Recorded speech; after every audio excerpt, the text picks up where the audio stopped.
பொது காலம் 5ஆம் வாரம் வெள்ளிக்கிழமை. முதல் வாசகம்.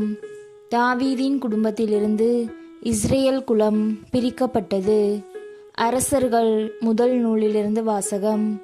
அதிகாரம் 11, இறைவார்த்தைகள் 29 32 வரை மற்றும் அதிகாரம் 12 இறைவார்த்தை 19. ஒரு நாள் யெரொபெயாம் எருசலேமிலிருந்து வெளியே போனபோது சீலோவை சார்ந்த அகியா என்ற இறைவாக்கினர் அவனை வழியில் கண்டார். அவர் புது சால்வை ஒன்று அணிந்திருந்தார்.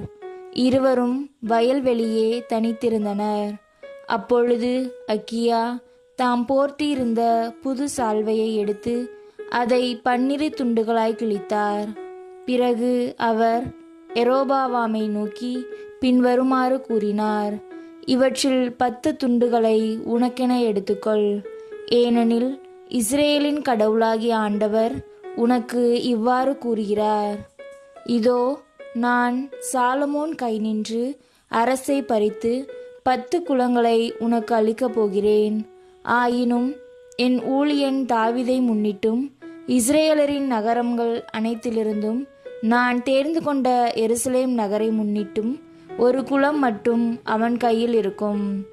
தாவீதின் குடும்பத்துக்கு எதிராக அன்று கிளர்ந்தெழுந்த இஸ்ரேலர் இன்று வரை அவ்வாறே இருக்கின்றனர்.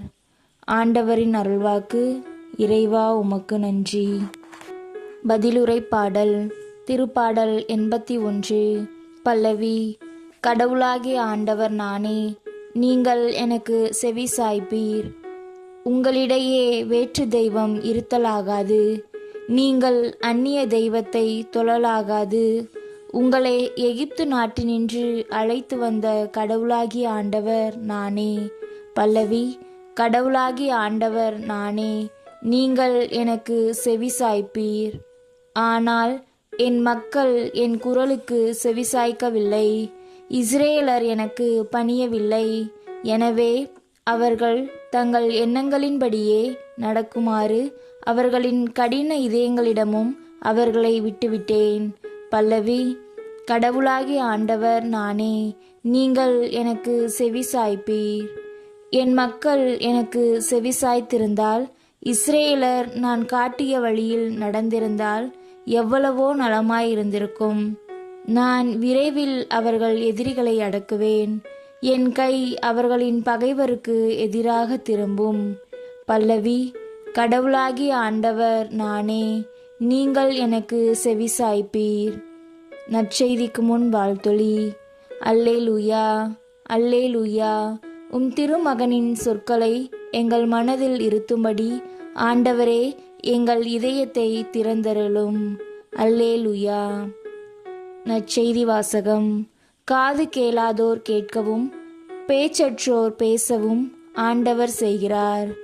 மார்க்கு எழுதிய தூய நற்செய்தியிலிருந்து வாசகம். அதிகாரம் 7, இறைவார்த்தைகள் 31 37 வரை. இயேசு தீர்ப்பகுதியை விட்டு சீதோன் வழியாக சென்று தெக்கப்பொலி பகுதி நடுவே வந்து கலிலேய கடலை அடைந்தார். காது கேளாதவரும் திக்கி பேசுபவருமான ஒருவரை சிலர் அவரிடம் கொண்டு வந்து அவர் மீது கை வைத்து குணமாக்குமாறு அவரை வேண்டிக் கொண்டனர். இயேசு அவரை கூட்டத்திலிருந்து தனியே அழைத்துச் சென்று தம் விரல்களை அவர் காதுகளில் இட்டு உமிழ் நீரால் அவர் நாவை தொட்டார். பிறகு வானத்தை அண்ணாந்து பார்த்து பெருமூச்சு விட்டு அவரை நோக்கி, எப்பத்தா, அதாவது திறக்கப்படு என்றார். உடனே அவருடைய காதுகள் திறக்கப்பட்டன, நாவும் கட்டவிழ்ந்தது. அவர் தெளிவாக பேசினார். இதை எவருக்கும் சொல்ல வேண்டாம் என்று அவர்களுக்கு அவர் கட்டளையிட்டார்.